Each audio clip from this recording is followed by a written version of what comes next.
Muy buenos días. Vamos entonces a ver esta charla titulada Influencia masónica en la independencia del Caribe colombiano, que espero sea del agrado de todos ustedes. Quiero ante todo decir que no soy un académico, no soy un historiador,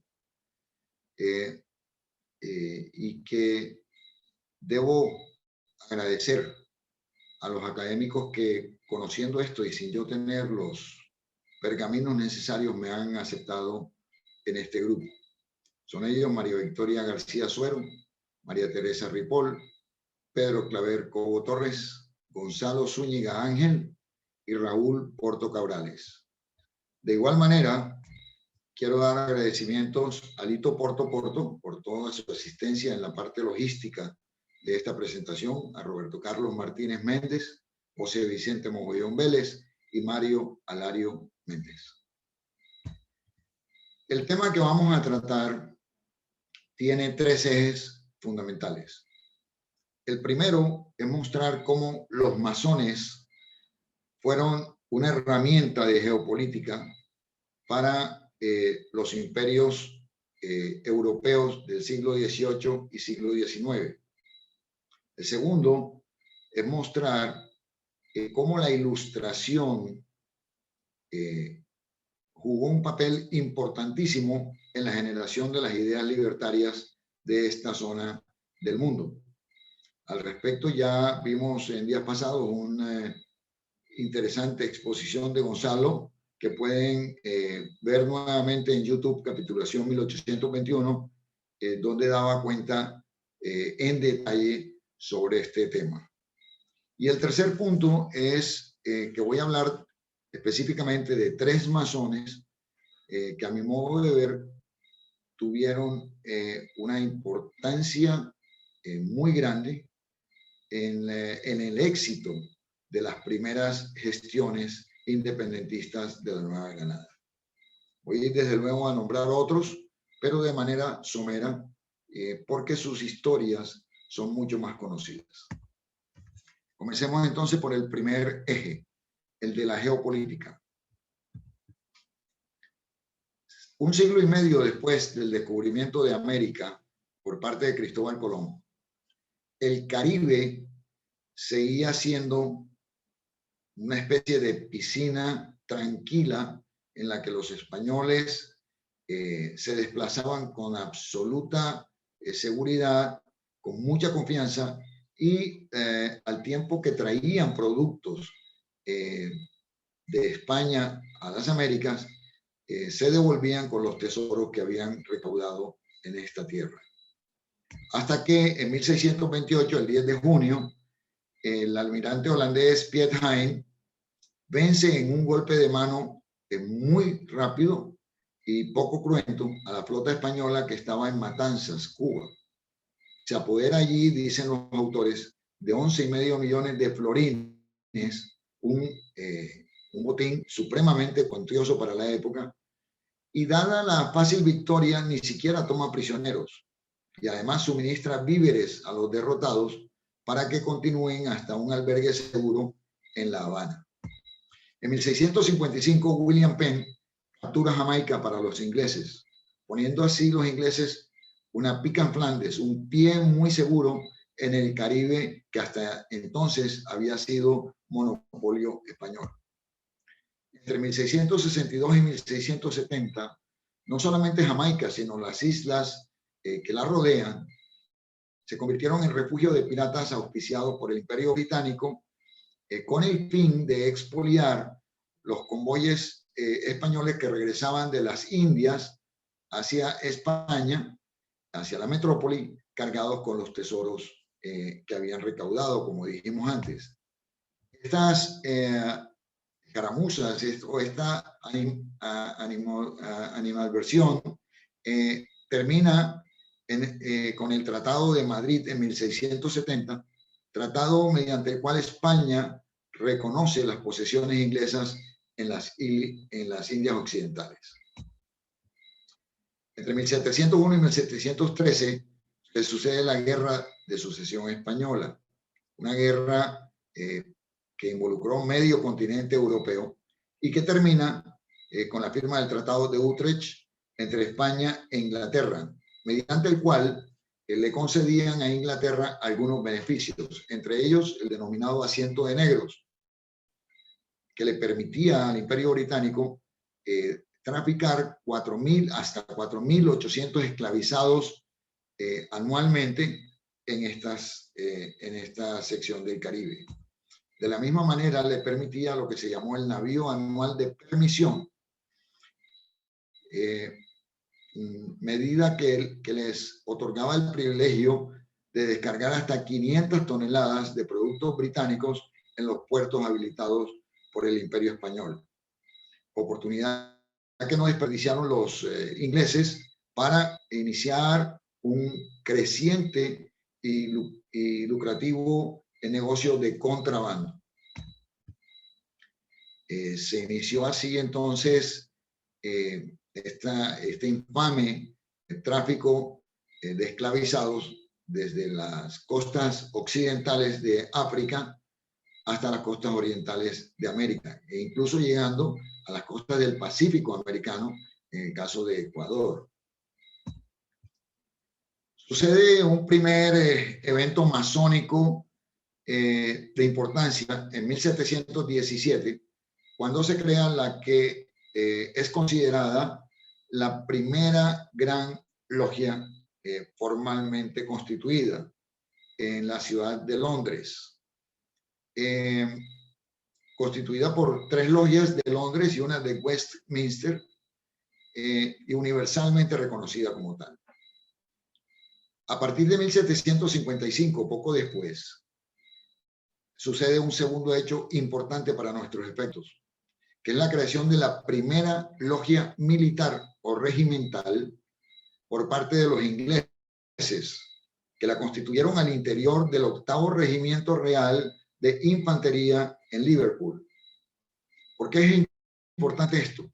Porque realmente las logias militares que viajaban en los barcos del Imperio inglés estaban constituidas por soldados militares que donde llegaban implementaban la masonería y aparte de eso vinculaban a su movimiento a las personas más descollantes de cada sitio, de manera que formaban rápidamente una amistad y una interacción con las personas más influyentes de cada lugar. Los irlandeses, por su lado, desde 1732 habían sido realmente acuciosos y febriles en la creación de logias militares, como veremos enseguida. Este cuadro, que resulta de la mayor importancia, muestra cuántas logias militares se habían creado entre 1732 y 1750 por parte principalmente de los irlandeses. El primer óvalo rojo a la izquierda muestra la rama militar o el número del regimiento en el que estaban creadas esas logias. El segundo óvalo rojo muestra la fecha de creación de cada una de ellas. Si vemos que entre 1732 y 1750 se habían creado por parte de los irlandeses principalmente 27 logias militares que andaban viajando por todo el mundo. El primer óvalo azul nos muestra el número consecutivo. Cuando se crea una logia se le da un número de orden y cuando se crea la siguiente se le da el número siguiente. Es decir, si una tiene el número 1 por ser la primera, la siguiente es la número 2 y la 3 y así sucesivamente. Como no solamente se creaban logias militares, sino logias en tierra también, obviamente los números no son consecutivos en este listado. En el óvalo horizontal azul se muestran otras grandes logias, tanto de Inglaterra como de Escocia, que estuvieron involucradas posteriormente en la creación de logias militares. El único óvalo verde que vemos aquí muestra las 3 logias militares escocesas creadas por la Gran Logia de Escocia, que se constituyeron en este periodo. Esta segunda gráfica nos muestra que entre 1798 y 1809 las logias militares pasaron de 311 arriba a la izquierda a 421 en el cuadro de la derecha abajo. Eso da una idea del número de logias militares que estaban en 1809 en todos los mares del mundo conocido. Esta última gráfica sobre este tema nos muestra varias cosas interesantes. Esto es el periodo comprendido entre 1810 y 1817, periodo que nos compete en este trabajo. Primero, en el óvalo a la derecha, el azul, se muestra que los números consecutivos de creación de logias corresponden a las grandes logias de Inglaterra, que eran dos, la logia de los modernos, la logia de los antiguos, y posteriormente de la Gran Logia Unida de Inglaterra y de la Gran Logia de Escocia. Y habían desplazado, por consiguiente, la iniciativa que tuvieron los irlandeses en la primera época de la creación de logias militares. Pero hay dos hechos importantísimos en las gráficas verdes, en los recuadros verdes. En 1810 se crea una logia militar dependiente de la Gran Logia Provincial de Jamaica. Hecho que se repite en 1816 abajo. ¿Por qué tiene importancia esto? Porque son dos fechas, 2 años muy importantes en los movimientos independentistas de la Nueva Granada, 1810 y 1816. No tengo evidencia y no he encontrado evidencia de que hubiera una relación directa entre estas logias militares creadas por la Gran Logia Provincial de Jamaica en 1810 y 16 con Cartagena, pero es fácil hacer una conexión porque no hay otras más. Los irlandeses, que tenían tantas logias militares alrededor del mundo, fueron importantes, como ustedes saben, en las batallas que dieron nuestras tropas patriotas a lo largo de la gesta. Aquí traigo el nombre de algunos, los más relevantes. O'Leary, que fue ayuda de campo de Bolívar, que posteriormente escribió gran parte de la correspondencia que Bolívar sostuvo. Aylmer, ayuda de campo de Mariano Montilla de los ejércitos de tierra. Blosset, comandante de la Segunda Legión Británica de Bolívar. Devereux, comandante de la Legión Irlandesa de Nueva Granada. Y así una lista completa: Ferguson, Hand, Myers, en fin, que eran militares irlandeses que estuvieron enlistados en los ejércitos patriotas. Esto lo que nos da una clara evidencia es del pensamiento geopolítico británico, del Reino Unido en completo, para el cual utilizaban sin lugar a dudas a los masones.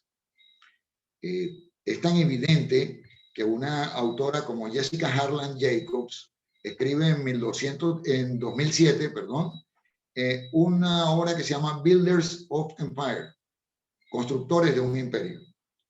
En su portada, este libro se consigue en Amazon, muestra al príncipe Arturo, duque de Cano, que era a la sazón gran maestro inglés, y lo muestra encabezando un desfile masónico en Bulawayo, Rhodesia, en 1920.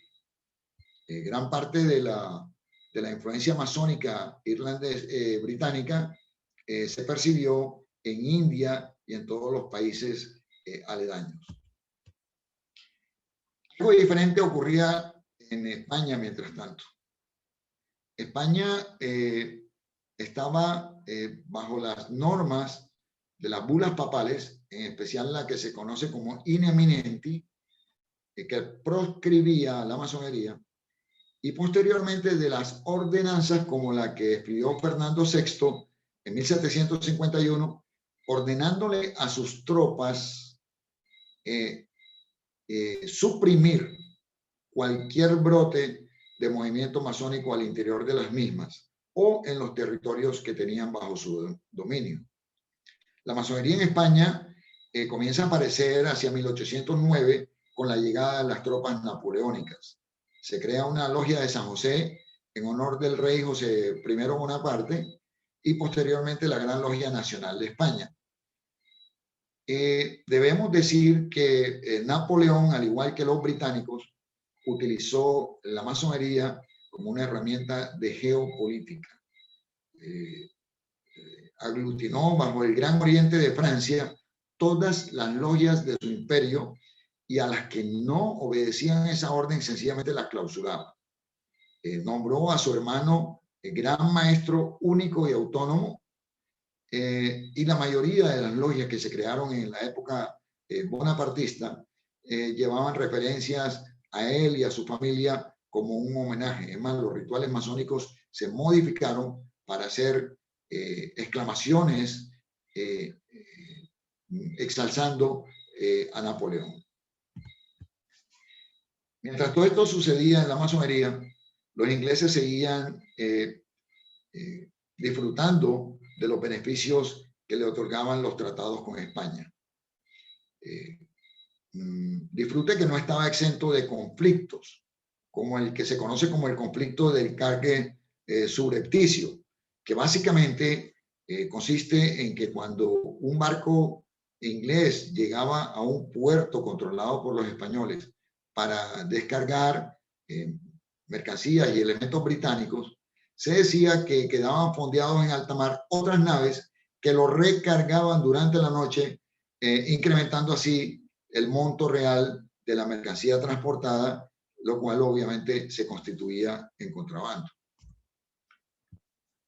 Los ingleses, a diferencia de los españoles, y lo veremos un poco más adelante en detalle, tenían un criterio muy marcado por los aspectos económicos.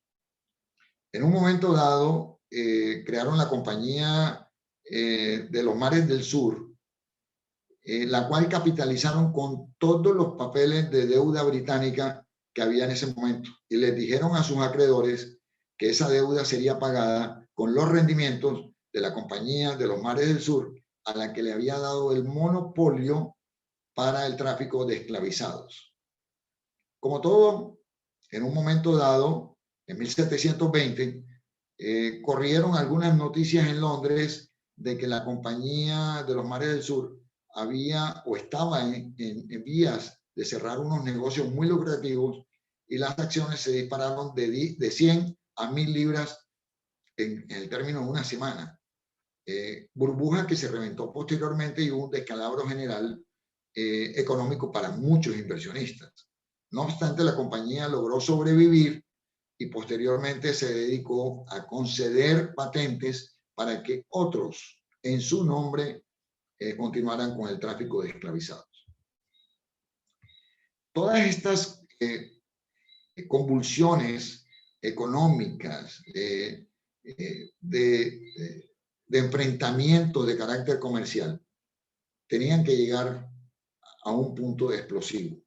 Y es lo que sucede cuando se genera lo que se conoce como la Guerra del Asiento o Guerra de la Oreja de Jenkins. Esto tiene su génesis en un encuentro en 1731 en las costas de Florida de una nave española capitaneada por Juan Fandiño, militar, y con una nave militar capitaneada por Robert Jenkins, británico. Fandiño triunfa en el encuentro y le cercena la oreja a Jenkins. Por eso se denomina Guerra de la Oreja de Jenkins. Y le dice en tono retador: llévele esta oreja a su rey y dígale que le sucederá lo mismo si osa poner un pie en estas tierras bajo dominio español. Se dice que Jenkins viajó inmediatamente a Londres, donde el primer ministro Walpole le mostró la oreja y reclamaba venganza por esa afrenta a él y a su rey. El desenlace es que el 23 de octubre de 1739 se declara la guerra y encargan a Edward Vernon de venir al comando de una armada a vengar la afrenta y a disputarle el dominio a los españoles en esta zona del mundo. El primer trabajo bélico de Vernon sucede en Portobelo, Panamá, una plaza poco fortificada, con pocas tropas, que cae fácil presa de la armada descomunal que traía Vernon a las Américas. Somete a Portobelo en 1739, pero no contento con eso, se queda hasta 1742, destruyéndola completamente, saqueando, haciendo pillaje, cometiendo todas las atrocidades. Algo que cuando llega a oídos de los ingleses crea un ambiente de excesiva euforia, al punto de que comienzan a circular en Londres y en otros puntos del reino inglés pasquines en los que se burlan de los españoles, con leyendas como esta: los españoles construyen castillos en el aire, refiriéndose a la poca resistencia de las murallas de Portobelo, mientras los británicos otorgamos importancia al comercio.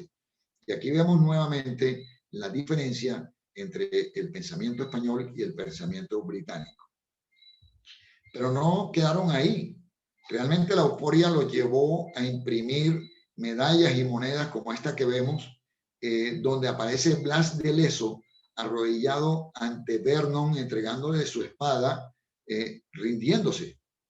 Todavía Vernon no había llegado a Cartagena, pero ya estas monedas circulaban eufóricamente en el Imperio inglés. Sin embargo, las cosas serían diferentes. En 1739 se reinstala el virreinato de la Nueva Granada, teniendo como primer virrey a Sebastián de Eslava, quien se instala en Cartagena por 10 años, dándole el carácter de hecho de capital alterna del virreino. Su presencia allí durante tanto tiempo, obviamente, crea un desarrollo político, social, comercial y académico muy importante para la plaza. Y en 1741, el virrey Eslava, de la mano de Blas de Leso, rechazan el asalto de Vernon. Y no pudo en ningún momento ingresar a la bahía. Desencantado, Vernon toma la decisión de regresar a Inglaterra, haciendo una corta escala en Cuba, donde tiene otra batalla antes de tomar rumbo definitivamente al viejo continente. En 1738 se crea oficialmente la primera logia en Jamaica, bajo, obviamente, los auspicios de Inglaterra. Es la que se conoce hoy en día como Mother Lodge, logia madre, de la cual, dando a entender que es de ella de donde derivan las demás logias de Jamaica.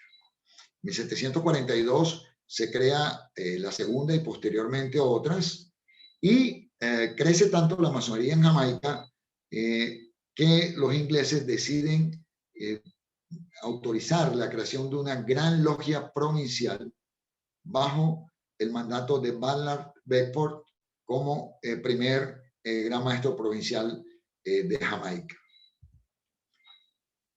En 763 sucede un hecho masónico importante para lo que tiene que ver con el Caribe. Llega el masón judío francés, comerciante en vinos, Etienne Morin, a Santo Domingo, Haití, con el propósito de difundir un nuevo rito masónico.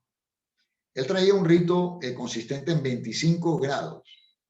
Morin hace su recorrido transmitiendo el rito, y aquí vemos una copia de la carta patente que lo autorizaba a instalar la masonería en todas las partes del mundo donde él llegara. Y aunque Morin falleció en el 71 en Kingston, Jamaica, ya había transmitido a otros los grados del rito. Se dice que había unos 52 inspectores instalados por él o por su discípulo Henry Franklin en el momento de su fallecimiento. Esto tiene mucha relevancia porque el grado de inspector es el último grado de la masonería.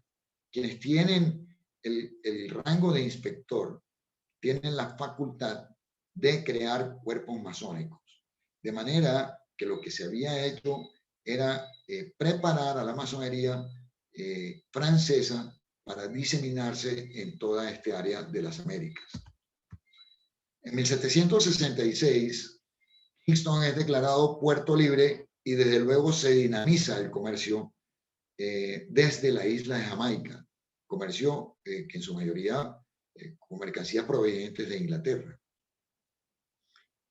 Es tan importante la masonería en este periodo que entre 1763 y 1775 se crean 14 nuevas logias únicamente en la isla de Jamaica, más 2 logias en el 75 de carácter militar. ¿Se acuerdan que habíamos visto que en 1810 y 1816 la Gran Logia Provincial de Jamaica había creado 2 logias militares? Bueno, en el 75, en 1775, ya había creado las 2 primeras, que son estas que aparecen en el cuadro inferior de la gráfica. Y en 1789 existían cerca de 40 logias dependientes del Gran Oriente de Francia en el Caribe. La mitad estaba en Santo Domingo o Haití y el resto en Martinica y las demás islas que estaban bajo su dominio. Después de la revuelta del 90, las logias francesas de Haití cerraron o se mudaron a Cuba, Puerto Rico, República Dominicana, etc. Lo cual no quiere decir que la masonería haya desaparecido en Haití. De hecho, con Pétion, el primer presidente del Haití liberado, la masonería continúa, pero ahora bajo el paraguas de Inglaterra.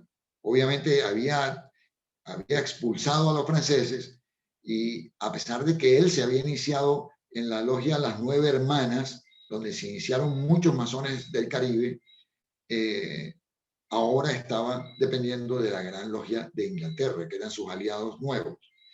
La Gran Logia Provincial de Haití se consolida en 1809 bajo la presidencia de Jean-Pierre Boyer, quien sucedió a Pétion. De manera que allí continuaba la masonería. Otros masones importantes del Caribe que tuvieron mucho que ver con la gesta independentista, entre ellos se encuentra el almirante Brion, curazaleño venezolano, que si bien no tenemos documentación precisa sobre su vinculación a la masonería, el hecho cierto es que la masonería estaba presente en esas islas de una manera muy importante. De hecho, un banquero descollante como Mordejai Ricardo acoge a Bolívar en 1812 cuando llega a Curazao, lo vincula con otros masones de las islas y le proporcionan pertrechos para armar a sus tropas. Ni qué hablar de las colonias norteamericanas.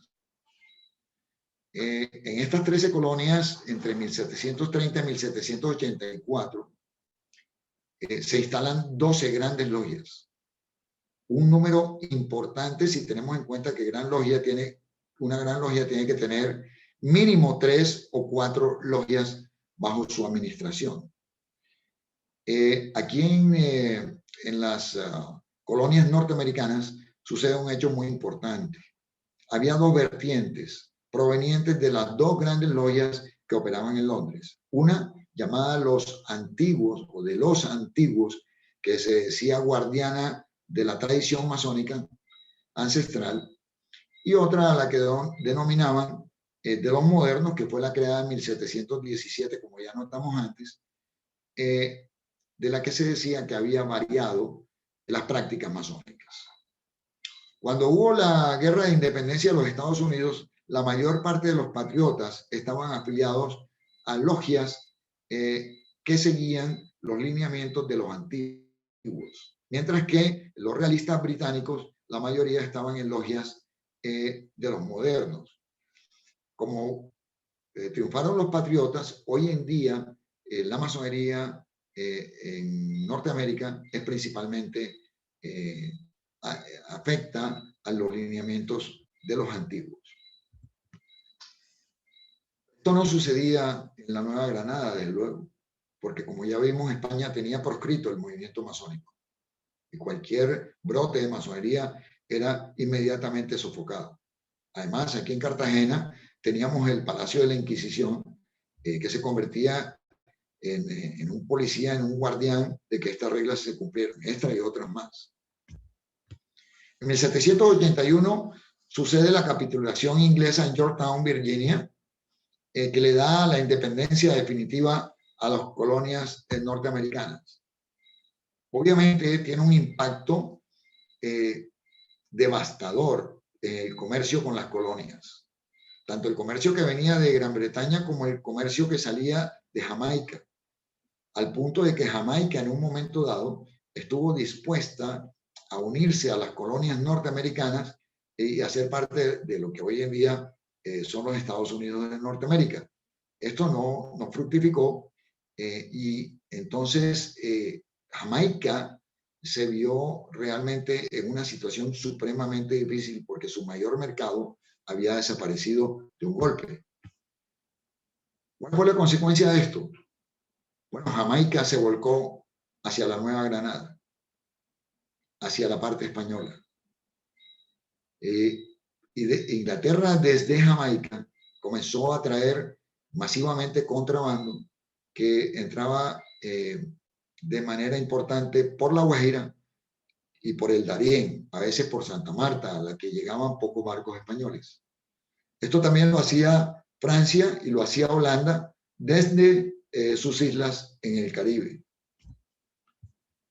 Dice Gustavo Bell Lemus, en su obra British Cartagena de Indias, que la escasez de grano en el Caribe y en las costas de la Nueva Granada, ante los altos costos y la demora en surtir esos mercados con la baja producción de los cultivos andinos, convirtió a Jamaica en el sitio ideal para almacenar el grano y desde allí distribuirlo a todo el Caribe y a los puertos continentales.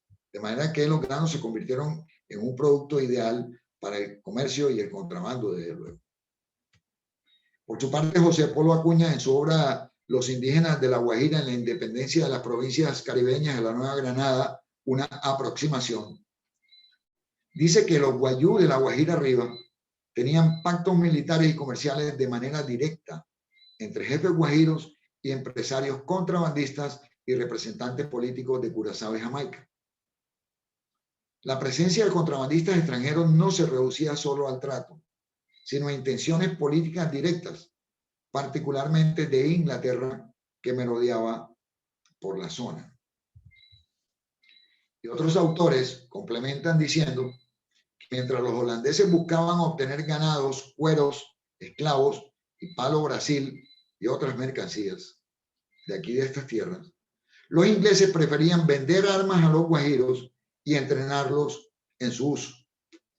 Esto quizás responde en parte a una pregunta que se hizo en una conferencia hace tal vez un par de semanas, donde algunos de los participantes se preguntaba de dónde se nutrían con armamentos las tropas patriotas. Bueno, parte de la respuesta está en esto que confirman varios autores en sus obras.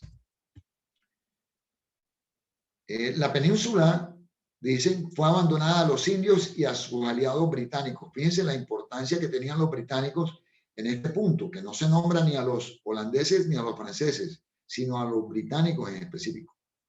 Por eso el contrabando había crecido tanto que hacia 1800 los hacendados de Valledupar llevaban sus ganados para venderlos, obviamente para exportación. Esto se produjo debido al bloqueo naval británico, uno de tantos, durante la guerra de 1796-1802, que solo dejó el contrabando como forma de conseguir productos europeos. La verdad es que viendo bajo esta lupa el territorio de la Nueva Granada, encontramos que los españoles controlaban férreamente Santa Marta y Cartagena. Y desde luego las vías fluviales como comunicación con tierra firme, con el interior del virreinato. Pero había dos puntos que nunca pudieron controlar, que era el dominado por los guayú en La Guajira y el dominado por otros indios en la zona del Darién, que estaba totalmente desatendida por los españoles. Algunos virreyes posteriormente hicieron alguna gestión al respecto y ya la veremos, pero la verdad es que estas zonas estaban prácticamente dedicadas al contrabando con ingleses, franceses y holandeses. El 31 de mayo de 1801 sucede algo de vital importancia para la influencia masónica en el área del Caribe y de las Américas en general, y es la creación del primer Supremo Consejo en Charleston, Carolina del Sur. ¿Se acuerdan de Morán, el judío comerciante en vino francés que vino a Santo Domingo? Bueno, su rito, que era de 25 grados, fue adoptado en Charleston por varios masones que lo convirtieron en un rito de 33 grados, crearon el primer Supremo Consejo. Este Supremo Consejo le otorgó patente al francés Alexandre François Auguste de Grasse Tilly para que distribuyera o diseminara el rito escocés antiguo y aceptado en todo el mundo. Él vino primero a Puerto Príncipe y creó un Supremo Consejo allí en 1803, del cual lamentablemente se han perdido todas las actas, todos los registros, seguramente por todos los desastres que ha habido en esa zona y por las revueltas permanentes que hubo allí. Y luego siguió a París, donde creó el tercer Supremo Consejo del Mundo en 1804, que hoy en día se considera el segundo por ausencia de evidencia sobre el de Puerto Príncipe. Posteriormente siguió a España, a Italia, en fin, y fue creando Supremos Consejos en toda la parte continental de Europa. Esto lo que hacía era reafirmar la importancia de la masonería en el área del Caribe. Vamos entonces al segundo eje vertebral de esta presentación, que es el que tiene que ver con la ilustración. Dice Gustavo Bell Lemus en su misma obra ya citada British Cartagena de Indias, que la élite cartagenera era una élite ilustrada, que no solamente estaban dedicados al comercio, sino que se dedicaban a actividades intelectuales de una manera importante. Y dice además Bell Lemus que sin duda un factor importante en la penetración de las ideas liberales y libertarias entre los cartageneros fue su permanente contacto con los comerciantes y masones de Jamaica. De Jamaica se nutrían de gacetas como la Royal Gazette, escrita en inglés, y otros periódicos, tanto del Caribe como de Inglaterra, a través de los cuales conocían las últimas noticias del mundo, muchas de ellas censuradas por el Imperio Español, y sabían los acontecimientos que se estaban llevando a cabo en el continente europeo. Pero aparte de eso, se nutrían de las ideas liberales que venían impresas en estos medios. Llegamos a Manuel Guirior, virrey entre el 72 y el 76, que como dijimos antes impulsó la sujeción de los indios del Darién, Guajiros, Cocinas, Chimilas y Motilones, a los que no pudo someter, pero con los que llegó a algunos tratos con el fin de poder combatir el contrabando, algo que no logró, pero en lo cual se empecinó. Prohibió la importación de harinas, algo que tampoco logró. Y para poder sustituir este producto de importación, fomentó la agricultura de granos e impulsó la riqueza privada para generar localmente una dinámica económica que hiciera contrapeso al contrabando. Pregonó también la expropiación de terratenientes improductivos. Sin embargo, la agricultura nunca fructificó aquí, ya veremos adelante esto. Llega Manuel Antonio Flores. En su época arriba a Cartagena un situado de Quito muy importante que se irriga en la plaza, y es una época de prosperidad y boato en Cartagena. Ya sabemos que cuando hay época de prosperidad surtidas, digamos, las primeras necesidades básicas de los habitantes de una plaza, queda tiempo para la lectura, para el intercambio de ideas y desde luego esta ilustración fomentaba ideas que posteriormente se convertirían en ideas libertarias. Es la época de Juan Francisco Gutiérrez de Piñeres manejando la hacienda de Santa Fe de Bogotá, que impulsa el reformismo borbón de Carlos III, que unido a la corrupción del fiscal Moreno y al alza de los impuestos, algo que está de moda hoy en Colombia, gesta la rebelión de los comuneros. Rebelión que termina con las capitulaciones de Zipaquirá, con la rendición de José Antonio Galán, la traición que le hicieron, su asesinato y desmembramiento. Aquí vemos una gráfica que muestra, es una tomada de una obra de Sergio Paolo Solano, gastos fiscales e inversiones en mano de obra libre en Hispanoamérica, el caso de Cartagena e Indias entre 1750 y 1810, que muestra para la época del virrey el crecimiento tan importante del total de gastos militares. Y algo más importante, muestra que casi el 70% de ese gasto militar se iba en sueldos, no en fortificaciones, no en armamento, no en provisiones, sino en sueldos, lo cual indica que este dinero circulaba en la plaza. Luego, la plaza era una plaza rica en ese momento. Las ideas bullían allí y el virrey Flores le escribe al ministro Gálvez, en una oportunidad le dice: la especie de la independencia de las colonias inglesas del norte anda en boca de todos. No conviene despreciar en los comienzos ni la menor chispa, porque lo que aseguro es que si pueden, lo harán, refiriéndose obviamente a que si pueden independizarse, lo van a hacer, de manera que hay que estar muy pendientes.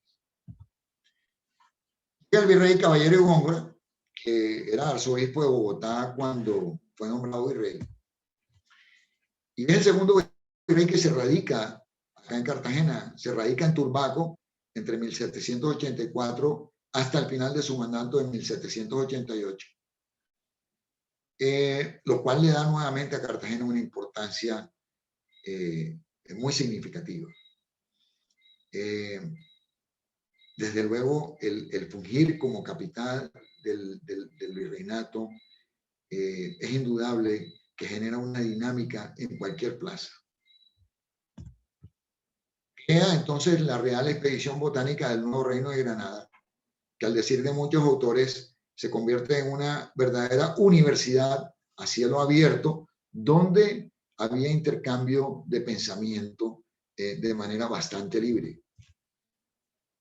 Muchos coterráneos, costeños, se vincularon, como es el caso de Salvador Rizo Blanco de Mompox, dos obras suyas las vemos aquí, una del abate Antonio José Canilo, un óleo, y un dibujo de una planta de las tantas que dibujó durante su permanencia al interior de la expedición. Entre los cartageneros destacados en la expedición botánica estuvieron Fray Diego García, quien es considerado el primer zoólogo y botánico del país, y el pintor Pablo Caballero, de poca duración en las filas de la expedición, pero con un impacto muy importante. Y se crea otra entidad muy importante, la Sociedad Económica de Amigos del País en Mompox, el 17 de agosto de 1784. España había promocionado la creación de sociedades económicas de amigos del país en diferentes puntos de su reino,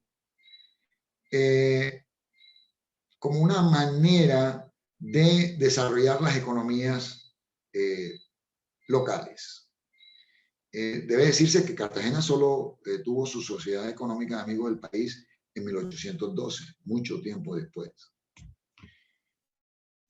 Estas sociedades tenían como fin promover el cultivo de diferentes especies, en este caso del algodón, y desarrollar los puertos cercanos.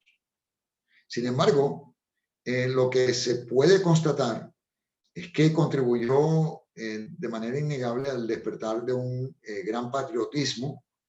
Se comenzó a pensar en un mejor futuro político, para no llamarlo independencia, dicen los autores. Y podemos ver allí el germen de la gesta libertaria. Aquí están algunos de sus miembros principales, que como decían las constituciones de las primeras sociedades en España, sobre todo la catalana, dice, son miembros escogidos entre las personas más conocidas del país por su sabiduría en la agricultura, las ciencias y artes, útiles a la economía y en el comercio. Están el coronel Gonzalo Joseph de Hoyos como presidente, capitán Ramón del Corral y Castro como tesorero, Juan Antonio Gutiérrez de Piñeres, censor, debe decirse que él manejaba la renta del aguardiente en esta zona, y Francisco de Antoria como secretario. Fue tan importante el desarrollo impulsado por la creación de esta sociedad de amigos del país, que Mompox llegó a tener una economía que la convertía indudablemente en la segunda plaza del Caribe. Competía casi de tú a tú con Cartagena, en la parte económica principalmente. Pero el 40% de su economía estaba basado específicamente en el contrabando. A través de una ruta que Adelaida Surdís Nájera llama el camino de Jerusalén, sin explicar o diciendo que no conoce la razón de este nombre, y que algunos autores dicen es que por aquí transitaban muchos judíos provenientes de Curazao, que siempre decían el año entrante en Jerusalén. Puede ser una versión, pero Adelaida dice que no tiene evidencia de eso. A través de esta ruta, nacía en Mompox, seguía el Paso, luego a Valledupar y a Riohacha, salían las mercancías de contrabando, que principalmente eran algodón, ganado, caballos, mulas y oro. Y a la vez entraban las mercancías británicas, holandesas y francesas, que luego desde Mompox se distribuían por dos canales hacia el interior del virreinato, por el río Cauca hacia la zona de Antioquia y por el río Magdalena hacia Vélez, El Socorro y Honda, y luego Santa Fe de Bogotá. Llega Manuel de Espeleta, un ilustrado que contribuye de manera importante también al esparcimiento de las ideas. Trae al cubano Manuel del Socorro Rodríguez, que llega en junio, julio de Cuba en 1790. Luego de una corta estadía en Cartagena, sigue hacia Santa Fe de Bogotá y allí instala la primera biblioteca real. Pero aparte de eso, se dedica a promover publicaciones, algunas de las cuales se dice que fueron impresas en los talleres de Antonio Nariño. Entre esas publicaciones están el semanario, el papel periódico de la ciudad de Santa Fe de Bogotá, el Redactor Americano, el alternativo del Redactor Americano y la Constitución Feliz.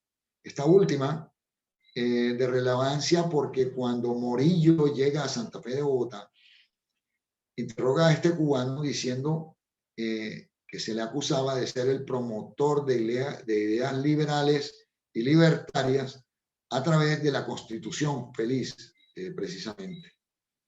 Este hombre perseguido, acosado por Morillo, termina sus días pobre, arruinado y en una situación bastante calamitosa. No se quedaba atrás Cartagena con sus publicaciones en ese tiempo.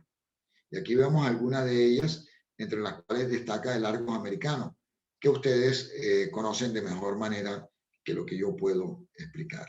Y vemos una publicación ya de 1826, muy posterior, Iris del Magdalena. Hacia fines del 95 y comienzo del 96, llega Antonio Nariño por primera vez encadenado, prisionero a Cartagena. Había sido apresado por haber traducido los derechos del hombre. Y esto en la plaza, desde luego, crea conmoción. se considera una injusticia muy grande y crea un malestar. Luego Nariño sale para España. Se crea en Cartagena el Real Consulado de Comercio el 14 de junio de 1795. Y como dice Justo Cuño Bonito en su obra El Consulado de Comercio, Cartagena de Indias y su papel económico y político en el conflicto de independencia, quizá esta creación del consulado vino a hacer realidad un viejo anhelo que desde 1717 tenía Cartagena, de ser reconocida como un verdadero eje vertebrador en todo el espacio caribe. Un verdadero virreinato del Caribe que incluyera las provincias de Caracas, Cumaná, Margarita, Trinidad, La Española, Tierra Firme, en el interior, Panamá y Veraguas. De manera que se convertía no solamente en un consulado de comercio, sino en una caldera de ideas muy importantes para lo que vendría después. Hay dos autores importantes de esta época que son José Ignacio de Pombo y Pedro Fermín de Vargas. José Ignacio de Pombo es considerado el economista más importante del momento. Perdón. Habla de que los productos extranjeros se conseguían en las plazas del virreinato 20% más baratos que en los puertos habilitados, lo cual no podía ser explicado sino por el volumen aterrador del contrabando. E inicia una lucha contra las excesivas restricciones impuestas por los españoles que dicen son las que generan el contrabando. Fue una lucha permanente de Pombo. Por su parte, Fermín de Vargas habla del desconocimiento de herramientas tan elementales como el arado en nuestras tierras. Por demás, dice que los caminos entre el interior y la costa están abandonados, están llenos de malezas, están destruidos, lo cual impide que los granos del interior lleguen con prontitud y en buen estado a Cartagena y a las demás poblaciones de la costa. Y el desconocimiento del arado hace que la agricultura sea un fracaso. Las semillas quedaban a flor de tierra, se calcinaban y la cosecha era realmente muy pobre. Comienza a hablar de una emancipación, no tanto desde el punto de vista político, sino una emancipación desde el punto de vista del yugo tan férreo que había en los aspectos económicos. Y sigue la conmoción económica. Entre 1797 y 1803, bajo el mandato de Mendieta y Musquiz, se pide reiteradamente abrir el comercio a países neutrales. Cartagena estaba repleta de mercancías por falta de barcos. Y ya sabemos que a Santa Marta, si acaso llegaba uno o dos barcos. Pero las guerras que veremos más adelante habían diezmado la Marina española y había una falta absoluta de barcos, de manera que todo el mundo pedía que se abriera el comercio a los países neutrales. Aquí hay una lista de miembros del Consulado de Comercio que es bastante extensa, no voy a detenerme en ella, pero ustedes rápidamente podrán ahí identificar algunos personajes importantes de la plaza, tanto en la parte política como en la parte económica y en la parte social, entre los que destaca el propio Manuel de Pombo como tesorero y Juan Guillermo Ross como secretario, Tomás Andrés de Torres como prior. Finalizado, digamos, un recuento rápido de este segundo eje, que es el eje de la ilustración. Vamos a ver dos acontecimientos que suceden a comienzos del siglo XIX y que son de la mayor importancia para lo que vamos a ver al final. El primero es que en 1805, en el segundo semestre, Simón Bolívar recibe en París sus grados masónicos al interior de la respetable logia escocesa de San Alexandre de Escocia. Esto lo veremos en detalle más adelante. Comienza segundo semestre de 1805. Y por demás, en algún momento entre 1800 y 1808 se establece en Cartagena de Indias la primera logia de la cual se tenga evidencia cierta, que es la Britannia Lodge número 1. Veamos rápidamente los acontecimientos de estallido, solamente como un repaso.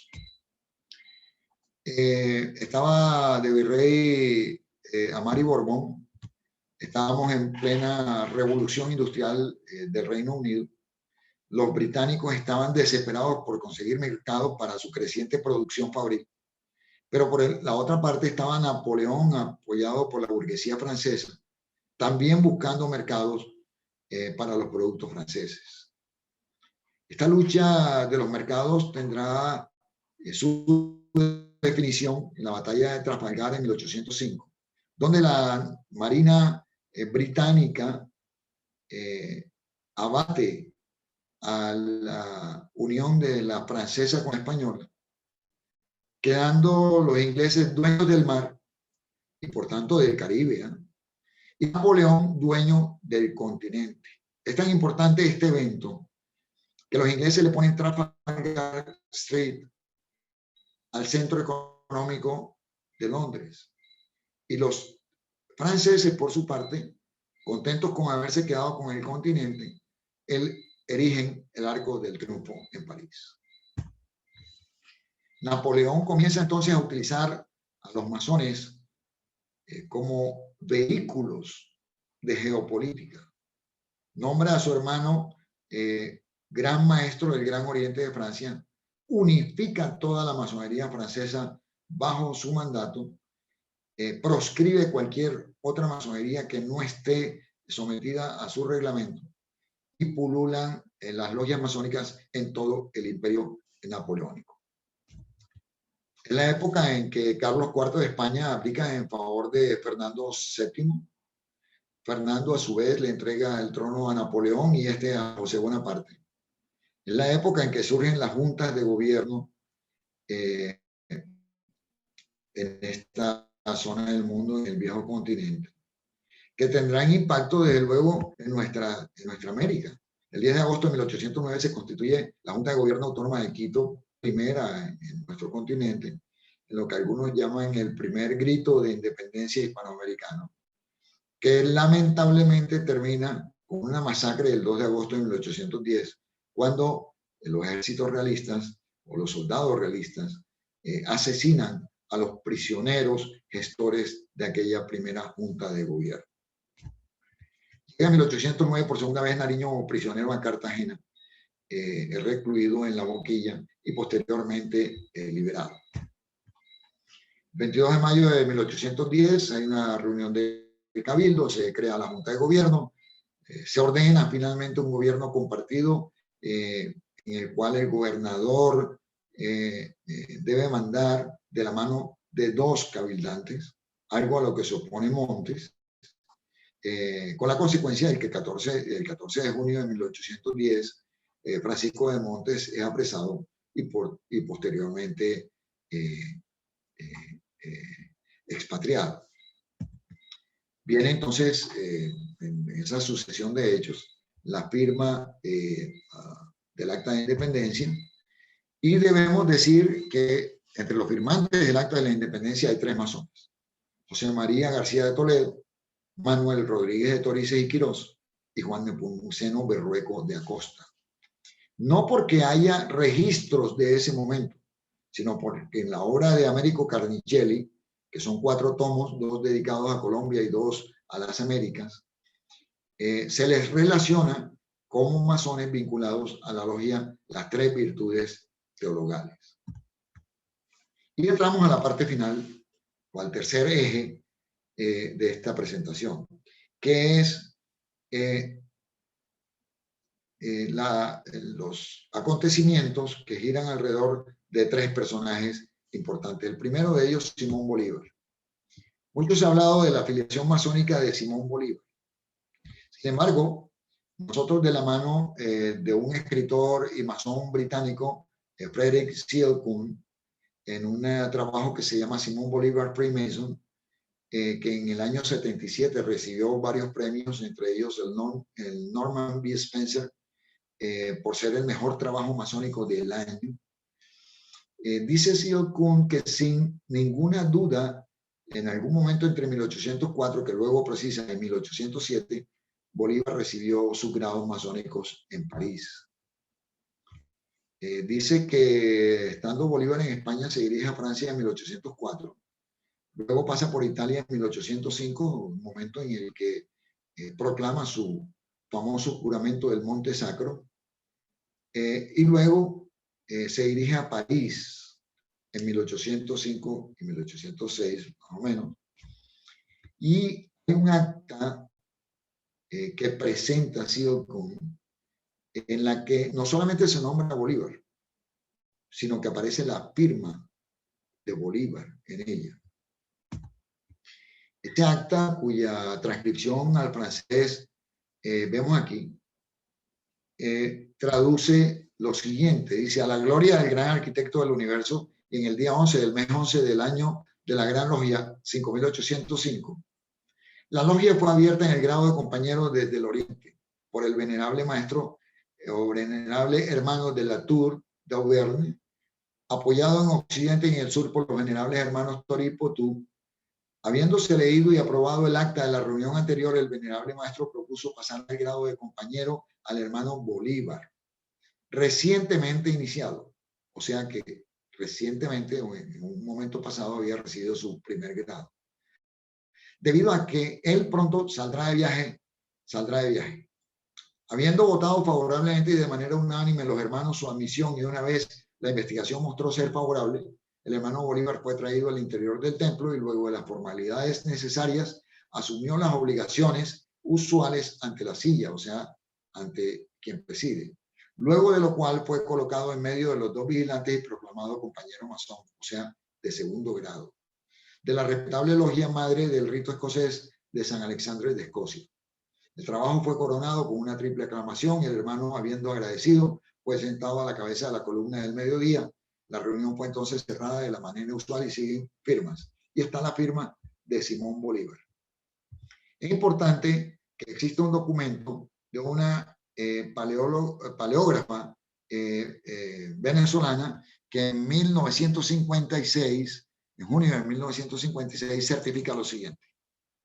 Comparada la firma de Bolívar con numerosos autógrafos existentes en la Academia Nacional de la Historia, no queda ninguna duda acerca de su autenticidad. El contenido del texto puede servir de apoyo para afirmar su legitimidad, pues se sabe que para la fecha de Bolívar preparaba su viaje a Italia acompañado de su maestro Simón Rodríguez. O sea, da ella fe de la autenticidad de esas actas masónicas. Un segundo documento de 6 que presenta Seol Kuhn es una lista o tabló general de miembros de la logia San Alexandre de Escocia. Allí aparece Bolívar con el grado de oficial español. Esta es la versión a máquina del acta. Dice Bolívar Simón, oficial español, maestro. En masonería los 3 puntos significan abreviatura. La M es de maestro, los 3 puntos son la abreviatura. Entonces, M maestro. Quiere decir que ya Bolívar para este momento había recibido el 3er grado de la masonería en esa logia. Es importante resaltar que aparece en el mismo listado Auguste de Grace Tilly, aquel hombre que recibió la carta patente del primer Supremo Consejo de Charleston para llevar el rito escocés antiguo aceptado por el mundo. De manera que es posible que Simón Bolívar tuviera la oportunidad de trabajar en logia con de Grace Tilly, quien ya para este momento, cuando lo relacionan en esta lista, aparece con el grado 33. Y vienen 2 personajes definitivos para Bolívar. Son los hermanos Wellwood y Maxwell Hislop. Los hermanos Hislop asentados en Jamaica, comerciantes de muchísima y banqueros de muchísima importancia. Habían nacido en Dumfries, Escocia. Maxwell se había ido a Jamaica a finales del siglo XVIII y su hermano Wellwood lo siguió a comienzos del siglo XIX. Maxwell, por su parte, se había iniciado en las labores económicas como bombero voluntario y luego llegó a coronel de caballería. Fue un destacado comerciante, veremos más adelante qué tan importante fue, y armador de naves, de barcos. Su hermano Wellwood también comenzó a trabajar como bombero voluntario. Fue diputado de la Asamblea en Port Royal durante muchísimos periodos consecutivos. Llegó a ser juez en Port Royal, presidente del Planters Bank, comerciante como su hermano y armador de naves también. Sus actividades económicas involucraban Europa, Estados Unidos, el Caribe, Cundinamarca, Nueva Granada y Venezuela. Y hay 3 compañías que ellos tenían, de las varias que llegaron a tener, que para nuestro efecto son importantes. La Wellwood, Hislop and Company en Cartagena, la Maxwell Hislop and Company en Jamaica y la Hislops and Villamil, una asociación con Pedro Villamil que manejaba los asuntos en Maracaibo.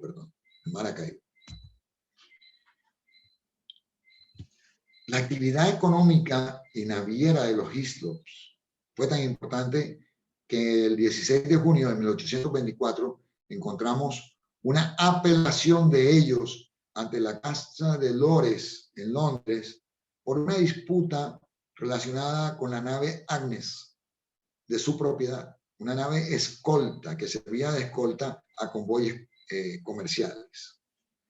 Algún tipo de litigio hubo y ellos apelaron ante la Cámara de los Lores en 1824. Otra prueba de su importancia o de su mentalidad cosmopolita es que en 1825 Wellwood Hislop le propone a la Nueva Granada la creación de un canal interoceánico por Panamá. Se quejaba de que la trocha entre Portobelo en el Caribe y Ciudad de Panamá en el Pacífico estaba absolutamente deteriorada, llena de maleza, con condiciones de insalubridad que diezmaban a los cargueros, a los cargadores que llevaban las mercancías entre un punto y otro. Y decía que era inconcebible que los barcos preferían bajar hasta Magallanes para subir de nuevo a los puertos del Pacífico, porque realmente no se arriesgaban a pasarlas a pie por Panamá. Esto no les fue aceptado, pero muestra la importancia y la vastedad de los negocios de los Hislop. Es entre 1800 y 1808 cuando llega Wellwood Hislop a Cartagena. Mucho se ha dicho de que las 3 virtudes teologales es la primera logia masónica instalada en la plaza.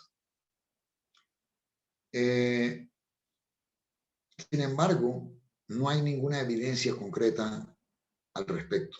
Y aunque sí pudo ser posible que se instaló en esa época, como digo, no tenemos pruebas. Por el contrario, existe una certificación obtenida de archivos de Jamaica que se salvaron de las incineraciones que se hicieron aquí con la llegada de Morillo, porque estaba en Jamaica precisamente bajo la férula de los ingleses. Esta certificación, expedida el 10 de marzo de 1820, dice lo siguiente: salud, estabilidad y poder, y la luz brilló en la oscuridad y la oscuridad no la abarcó. Se certifica a todos los hombres que tengan conocimiento de la verdad de nuestros misterios, que nuestro honorable y bien amado hermano, el venerable compañero Wellwood Hislop, maestro de la Britania, paz venerable maestro, masón del Real Arco, y paz venerable maestro de la Britannia Lodge provincial número 1, que anteriormente operaba en Cartagena, en el Caribe español, bajo dispensa nuestra y primer vigilante de la Sussex Lodge número 25, erigida en esta ciudad, y gran tesorero de nuestra gran logia provincial, ejerció la secretaría por 3 años sucesivos con dignidad para sí mismo, con honor para la gran logia provincial y gran satisfacción para todos los miembros de la misma. Dejemos hasta ahí.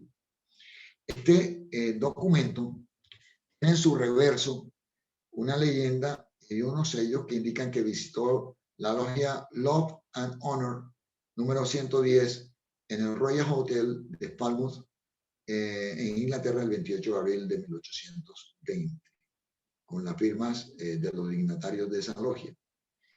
Y lleva además una leyenda que parece escrita por el mismo tenedor, que dice: los secretos son de 2 clases, los que competen solo a uno mismo y pueden ser revelados, y los que competen a 2 o más y no deben ser revelados sin el consentimiento de todas las partes.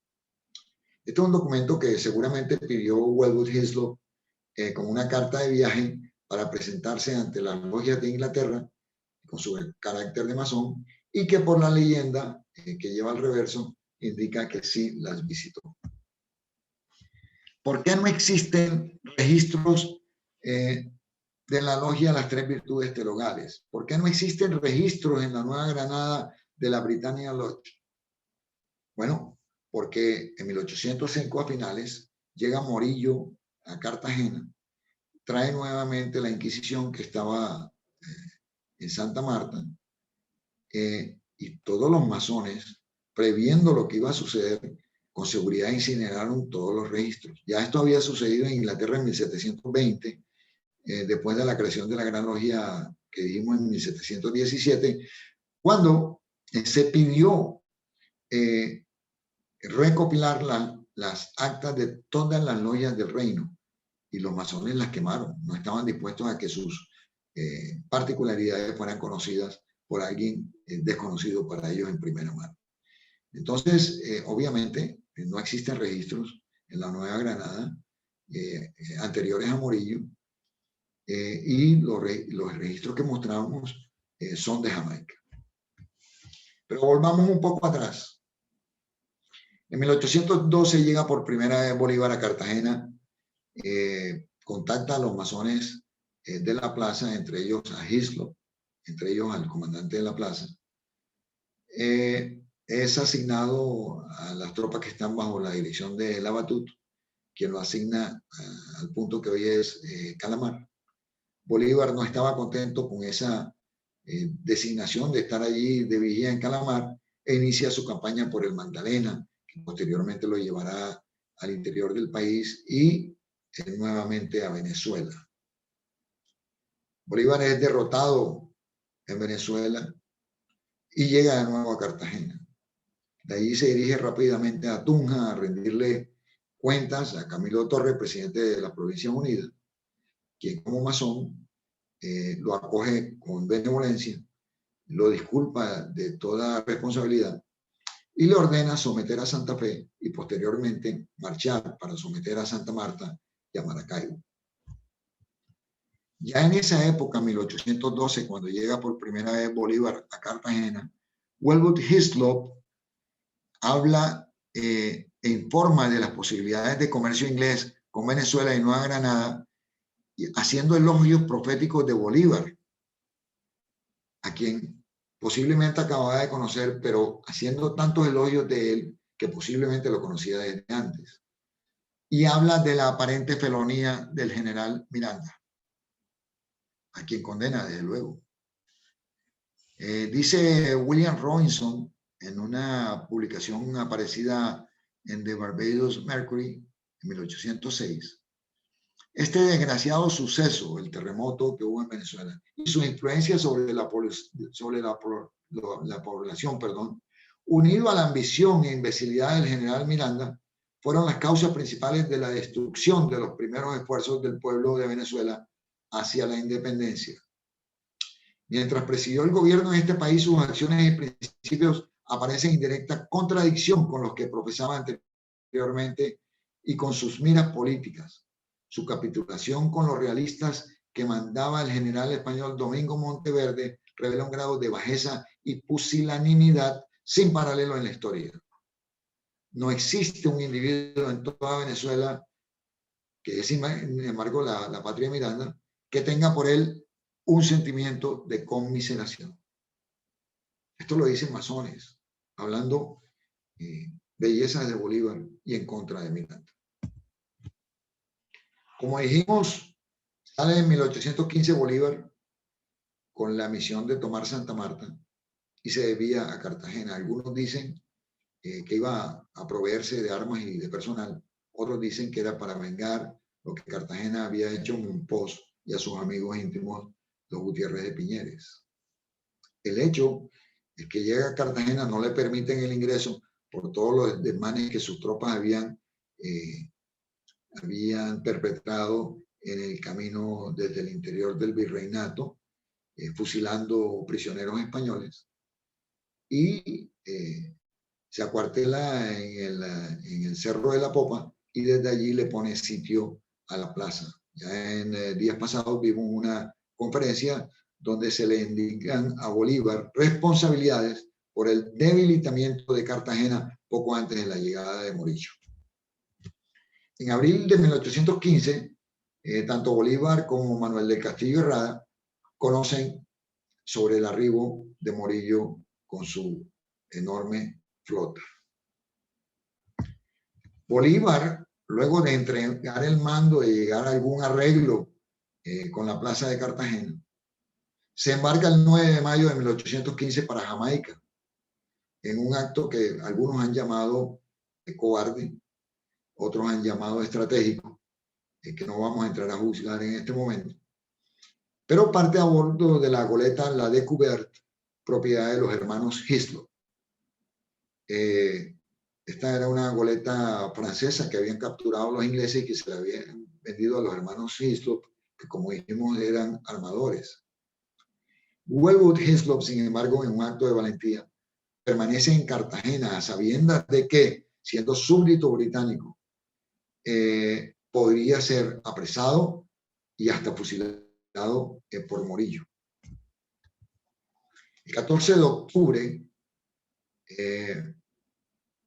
dice Gustavo B. Lemos en su obra British Cartagena de Indias, parte de Cartagena hacia Jamaica una misión formada por el senador Enrique Rodríguez, el coronel Narciso de Francisco Martín y el comerciante Wellwood Hislop, con la misión de poner bajo bandera británica a la plaza, de conseguir ayuda del Imperio Británico para repeler a la flota de Morillo que ya estaba sitiando la plaza. Las autoridades en Jamaica no reciben a esta misión, no les dan beneplácito a su petición y los dos primeros integrantes de la comisión se quedan en Jamaica mientras Wellwood Hislop, en un segundo acto de valentía, regresa a Cartagena a pesar de las dificultades que ya estaba viviendo esta plaza bajo el asedio de Morillo. 5 de diciembre, Morillo ingresa a Cartagena, plaza que ya acumulaba 6.000 muertos y una situación de hambruna y de enfermedades absolutamente terrible. Al día siguiente, el 6 de diciembre, apresa a Wellwood Hislop, quien es llevado al Palacio de la Inquisición. Allí es sometido a algunos vejámenes y está sentenciado, prácticamente condenado a la muerte o a su expatriación hacia las tierras africanas, como hacían los españoles en esa época. Su familia se dedica a escribir a masones y a amigos en todo el mundo, solicitando su intercesión ante España para que lo liberen. Mientras tanto, Morillo, que estaba en Cartagena y había sido benévolo con la oposición que encontró al momento de llegar a Margarita, pero conocedor de la nueva insurrección de estos venezolanos, inicia una campaña de no piedad en el virreino de la Nueva Granada. Y entonces se producen los famosos fusilamientos.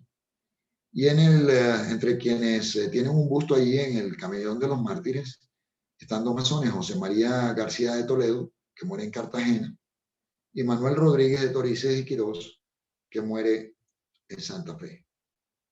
Estos también aparecen en la obra de Américo Carmicelli. Quien logra que liberen a Hislop es Arthur Wellesley, duque de Wellington. ¿Por qué? Porque él tenía muy buenas relaciones con el Imperio Español. Él comandaba unas tropas que en 1811, tropas británicas, contuvieron a los franceses en Torres Vedras, de manera que los españoles lo tenían en muy buen concepto, le tenían un enorme agradecimiento y accedieron a su petición de que un súbdito de su imperio, prisionero en Cartagena, fuera liberado. Liberan a Hislop, que ya había contraído nupcias como un acto caritativo de última instancia en Cartagena, contrajo nupcias en prisión, y Hislop con su esposa se van a Jamaica. Simón Bolívar estaba en Jamaica. ¿Cuál es la importancia mayúscula de los Hislop para Bolívar y, por supuesto, para la gesta de independencia de la Nueva Granada? Existe registro de una amplia correspondencia. Aquí tenemos 12 cartas que Bolívar dirige a Maxwell Hislop después de haber salido del Cerro de la Popa en la goleta La de Cubert. Vamos a ver unas pocas de estas cartas y solo unos apartes de ellas porque algunas son relativamente extensas. Estos son los sitios de internet donde estas cartas pueden ser conseguidas. Vamos a la primera. La primera es del 19 de mayo de 1815 y es un informe de actividades. Está fechada en Kingston y dice al señor Maxwell Hislop, muy señor mío. Esta es una carta realmente extensa. Dice, tengo el honor de dirigir a usted la ligera relación de los últimos sucesos de la Nueva Granada y del estado actual de la costa firme. No me lisonjeo de tener la exactitud que requiere la importancia de los acontecimientos que usted se ha servido pedirme para la ilustración de sus negociaciones privadas. Primera deducción que hacemos de esta carta, que Bolívar estaba consciente de que la información que le brindaba a Hislop iba a ser utilizada desde el punto de vista económico, no desde el punto de vista militar. Allí le habla de muchas cosas, le habla de los dos partidos que existían en ese momento en Cartagena, de la pugna entre ambos. Se expresa con pesimismo respecto de la capacidad del virreinato para repeler a Morillo. Dice que si Morillo se afina en su trabajo, muy rápidamente va a reconquistar la Nueva Granada. Y le suplica que interceda ante las autoridades británicas para que el imperio apoye el movimiento de independencia de la Nueva Granada, porque sin él, sin ese apoyo, no van a lograr la independencia. El 19 de junio hace una primera solicitud de préstamo. Dice, voy a ir muy sobre el texto, mi delicadeza se ofende y yo me lleno de rubor al tomar la pluma para implorar favores que no me son debidos y que son gravosos al bienhechor.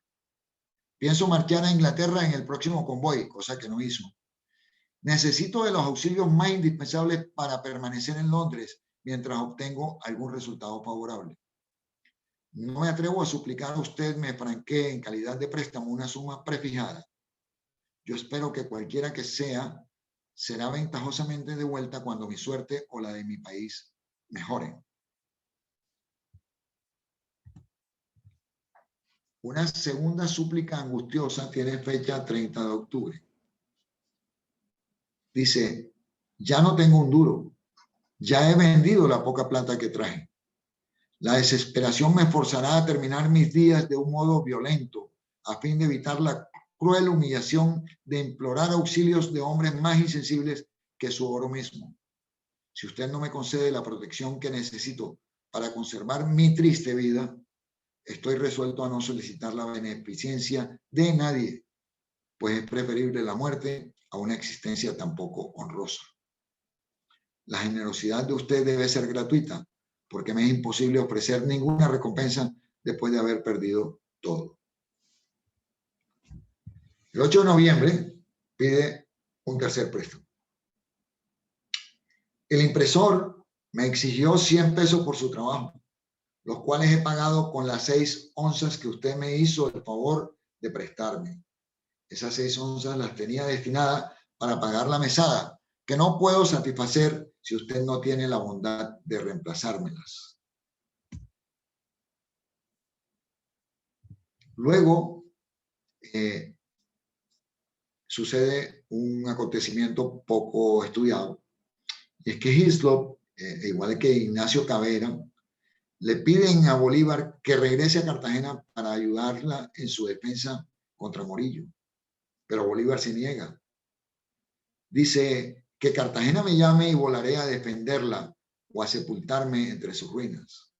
Pero mientras que la opinión de sus habitantes no esté enteramente de acuerdo, mi presencia quizás sería un origen de divergencia y de mal.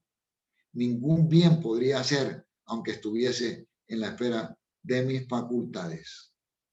Quizá ellos no sabían la situación ya tan apremiante para el 2 de diciembre que vivía Cartagena, a pocos días de ingresar Morillo, de rendirse a la plaza. Pero obviamente Bolívar, tal vez conocedor de ellos, dice no, no puedo. El 4 de diciembre le pide otro préstamo a los Hislop, y con una situación bastante simpática. Dice, he salido de la casa donde vivía porque las locuras de la mujer que me servía me han hecho perder la paciencia. Esta maldita mujer me cobra ahora más de 100 pesos de gastos extraordinarios. No quiero que me vaya a ejecutar delante de un juez por tan poco y me exponga por sus insolencias y ultrajes a una violencia con ella. Yo no tengo un maravedí, así suplico a usted me haga el favor de mandarme estos 100 pesos para pagar a esta mujer, con los cuales serán 300 pesos que usted me ha prestado hasta el momento. O sea, ya reconoce una suma concreta de préstamos recibidos. Obviamente, sin esta ayuda, Bolívar no hubiera sobrevivido. Posteriormente, los Hislops lo relacionan con otros masones del Caribe y consigue Bolívar pertrechos con Petión para armarse y regresar a Venezuela, con la lamentable circunstancia de que estando en Venezuela ocurren unos hechos en los cuales abandonan casi todo el parque militar que le había sido suministrado en Haití. Bolívar incluso escribe unas cartas de las que tenemos excusándose ante Hislop y diciéndole, no crea lo que dicen, yo no soy cobarde, yo no salí huyendo. Realmente me dejaron abandonado y estuve a punto de ser ejecutado. La misión de los Hislop, o la ayuda de los Hislop, no termina ahí. En 1821, muchos años después, cuando Bolívar le da la primera misión diplomática a O'Leary, lo envía a Jamaica a hablar con las autoridades británicas y con los comerciantes británicos para conseguir armamento y pertrechos. Y los Hislop le venden 470 uniformes y otras provisiones para el ejército patriota. Dice aquí que más tarde Welgus Hislop fue, Maxwell Hislop fue nombrado cónsul colombiano en Jamaica en reconocimiento por este y otros servicios prestados a Bolívar, que es lo que vemos aquí. La República reconoce en 1824 y paga los préstamos que los Hislop le hicieron a Bolívar y los préstamos que otras personas habían hecho para sufragar los gastos de la independencia. Hislop entonces pide permiso para montar fábricas de papel en todo el territorio de la Nueva Granada, lo cual no le es aprobado. pero en compensación, por no aprobarle eso, le dan 200.000 fanegadas de tierras baldías. El 16 de febrero del 26, quiebra Goldsmith en Londres. ¿Qué importancia tiene esto? Cuando se dice que a Hislop y a los demás acreedores se le pagó la deuda, lo que se está diciendo es que se le entregaron papeles descontables en la Bolsa de Londres. Al quebrar los intermediarios, los corredores londinenses, esos papeles quedaron sin ningún valor en el mercado. Y obviamente los que los poseían se reventaron, se quebraron. No tenían ninguna forma de pago. Sin embargo, Bolívar, en esta época, del 26 en adelante, tratará de compensar a los Hislop, algo que no logrará porque muere en 1830. No alcanza a compensarles las grandes pérdidas que tuvieron, que los llevaron a cerrar los negocios en la Nueva Granada. El 17 de diciembre de 1830 muere Bolívar en Santa Marta, como sabemos. Cuando Hislop se entera de que Bolívar está muy enfermo en Santa Marta, habla con las autoridades jamaiquinas y con los masones de Jamaica para que vengan a auxiliarlo, lo cual sucede. Viene la fragata Blanche, una nave armada de guerra, que lamentablemente llega el 18 de diciembre a Santa Marta, un día después de la muerte de Bolívar.